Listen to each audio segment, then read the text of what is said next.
हर हर महादेव। देखिए, अभी एक दो दिन पहले बिहार के इस पावन भूमि में माननीय गृह मंत्री अमित शाह जी का जो है आगमन हुआ।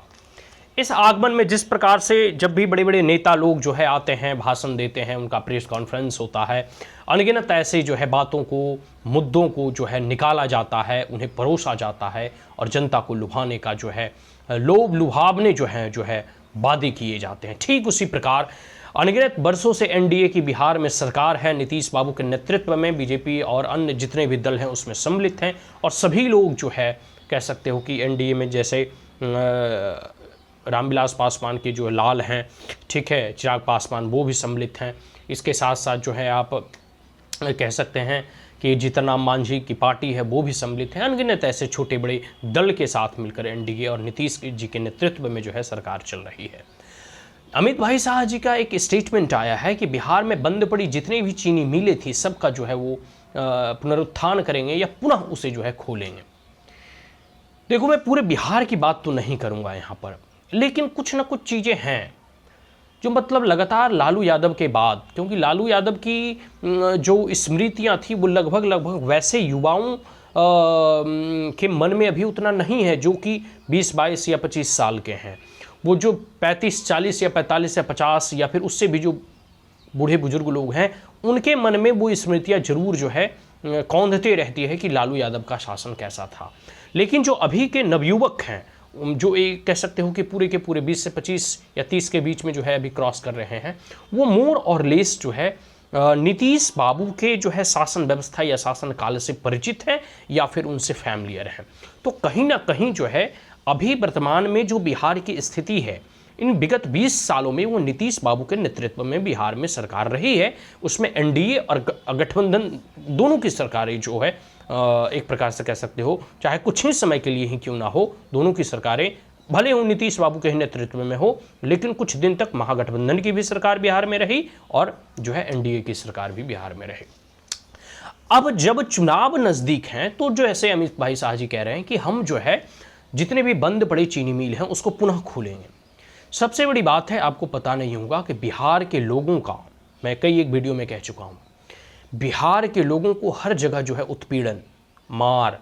पीट, एक प्रकार से कह सकते हो पीड़ा, गिलाने की भावना सहनी पड़ती है जब वो अपने राज्य से पलायन करके किसी दूसरे राज्य में रोजगार की तलाश में अच्छी सैलरी या फिर कह सकते हैं कि अच्छे पर्क्स, अच्छे प्रिविलेज, अच्छे हॉस्पिटलिटी, अच्छे इलाज, अच्छे एजुकेशंस के को लेकर जो है वो बाहर पलायन करते हैं। अभी रिसेंटली हमने एक वीडियो में आपको बताया था कि किस प्रकार से पंजाब में जो है बिहार के विद्यार्थियों को कैसे उत्पीड़न झेलना पड़ा या उनके साथ कैसे डिस्क्रिमिनेशन होता है, उनकी डिग्निटी को कैसे हर्ट किया जाता है। चेन्नई के इंसिडेंट में आप देखे होंगे कि मनीष कश्यप किस प्रकार से जेल गए जब उन्होंने बिहारियों का मुद्दा उठाया। ठीक उसी प्रकार जो है मुंबई में बिहारियों के साथ क्या होता है, बिहार के लोगों के साथ जो है आप कह सकते हैं कि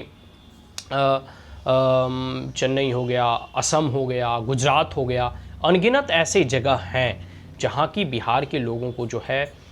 एक प्रकार से कह सकते हो कि भेदभाव झेलना पड़ता है, उनके साथ डिस्क्रिमिनेशन होता है या फिर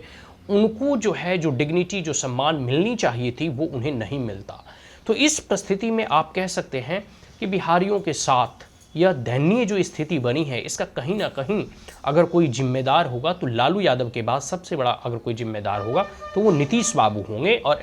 एक प्रकार से कह सकते हो, यहाँ कह सकते हो पूरी की पूरी गठबंधन की सरकार को हो, आरजेडी की सरकार को हो या जेडीयू की सरकार को हो, और उसमें बीजेपी या फिर पूरे के पूरे कुछ समय जो गठबंधन का रहा उसका जो भी उसमें घटक दल के लोग थे सभी लोग सम्मिलित थे। तो आज अगर बिहार में इंडस्ट्री नहीं है, आज बिहार में अगर आईटी सेक्टर का उतना डेवलपमेंट नहीं हुआ है, आज बिहार में अगर बड़े बड़े अच्छे कह सकते हैं कि एजुकेशंस के सेक्टर में जो है अच्छे फैसिलिटीज़ वगैरह नहीं हैं, तो कहीं ना कहीं इसकी जिम्मेदारी पूरी की पूरी जो है वर्तमान बिहार के सरकार और नीतीश बाबू वो जाता है।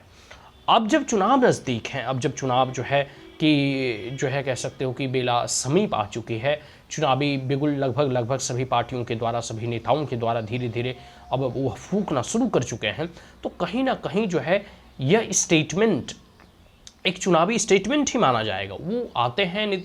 अमित शाह और जो है यहाँ अपने संबोधन में कहते हैं चीनी मिल, का हम जो है जितने भी बंद पड़े हैं उसको खोलेंगे। तो अब तक इन 20 सालों तक आप कहाँ थे, आप किस नींद में सोए थे? मैं कहीं दूसरी जगह का उदाहरण नहीं दूंगा, मैं अपने ही जो है डिस्ट्रिक्ट जो है कह सकते हो नवादा डिस्ट्रिक्ट के एक जगह है जो बारसलीगंज के नाम से जाना जाता है, बारसलीगंज विधानसभा भी है। वहाँ से जो है बीजेपी का लगातार पिछले 2 बार से जो है अरुणा देवी जो है एमएलए जो है जीत कर आई हैं। नवादा से पिछले बार जो है चंदन सिंह जीत कर आए, इस बार बीजेपी से विवेक ठाकुर जीत कर आए।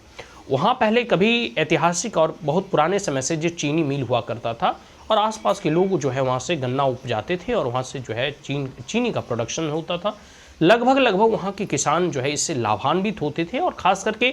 जो फार्मर्स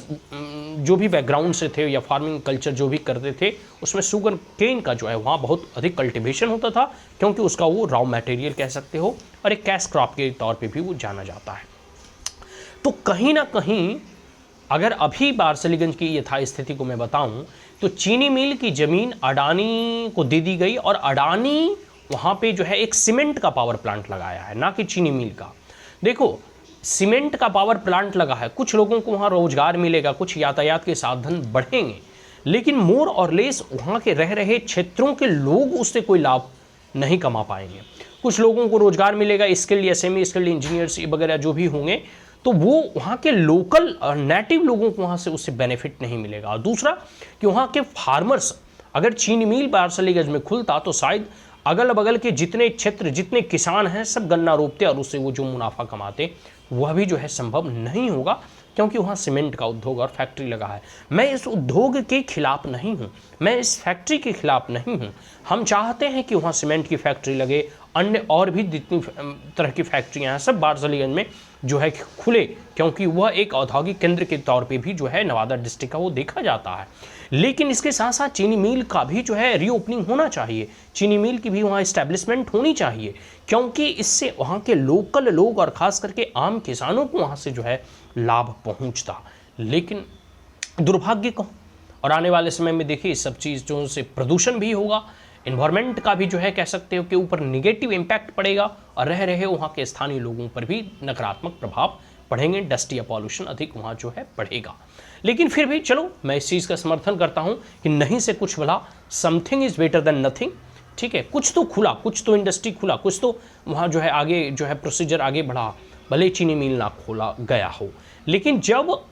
अमित भाई शाह और केंद्रीय गृह मंत्री के द्वारा जो है बिहार में आकर जब वो अपने भाषण में कहते हैं कि हम बंद पड़े सभी चीनी मिलों को खोलेंगे, तो क्या बारसलीगंज में फिर से चीनी मिल की स्थापना होगी? क्या जो भी अन्य जितने भी जो है डिस्ट्रिक्ट्स में चीनी मिल बंद पड़े हैं क्या उसे खोला जाएगा, या फिर यह वक्तव्य यह बयान सिर्फ जो है एक चुनावी बयान और चुनावी वक्तव्य के तौर पे जाना जाएगा? क्योंकि चुनाव समीप हैं। अब जो भी नेताओं के द्वारा वादे, जो भी नेताओं के द्वारा घोषणाएं या जो भी नेताओं के द्वारा कहे जा रहे हैं वह कहीं ना कहीं चुनाव को ध्यान में रखते हुए कहे जा रहे हैं। मैं इस बात का समर्थन करता हूं कि बीजेपी ने बिहार और एनडीए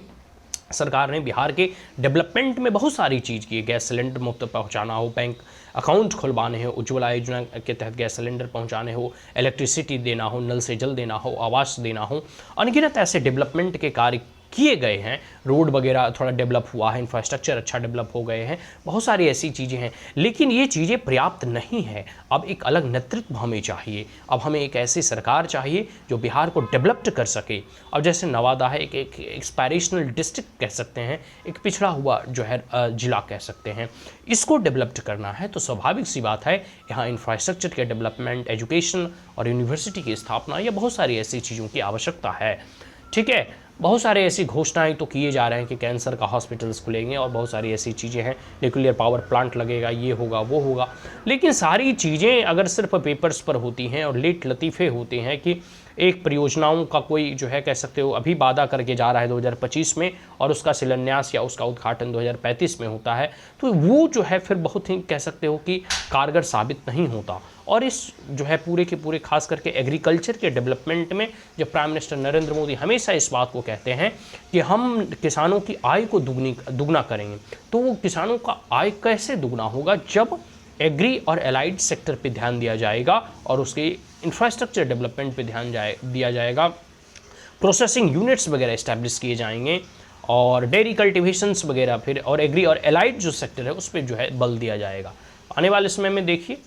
क्या क्या चीज़ें खुलती हैं और बिहार का भविष्य तभी सुनहरा होगा क्योंकि बिहार में पॉपुलेशन अधिक है, बिहार से माइग्रेशन और पलायन अधिक होते हैं। तो बिहार का डेवलपमेंट तभी संभव है जब बिहार में नवीन जो है और नए नए जो है जैसे फैक्ट्री का इस्टेब्लिशमेंट हो, आईटी सेक्टर में बिहार आगे बढ़े, स्पेस सेक्टर में आगे बढ़े, एजुकेशन सेक्टर में आगे बढ़े, कह सकते हो स्पोर्ट्स के सेक्टर में आगे बढ़े, एग्रीकल्चर सेक्टर में आगे बढ़े और जितने भी सेक्टर्स हैं एग्री और एलाइड उस पर भी ध्यान देना चाहिए क्योंकि बिहार जो है एक कृषि प्रधान और कृषि आधारित राज्य है। तो तब तक बिहार के लोगों का जो है यहाँ कल्याण नहीं होगा जब तक कि यहाँ के एग्रीकल्चर सिस्टम सुदृढ़ नहीं होंगे और वो उसको अगर सुधारा नहीं जाता है। ये बयान बड़ा सकारात्मक है कि हम सारे चीनी मिल जो बंद पड़े हैं उसको हम फिर से रीओपन करेंगे, उसको खोलेंगे। अगर यह लागू हो गया, यह जो है 100% धरातल पे इसे जो है अगर इम्प्लीमेंट कर दिया गया तो स्वाभाविक सी बात है बिहार के किसानों के डेवलपमेंट में एक मील का पत्थर साबित होगा। आज के लिए इतना ही,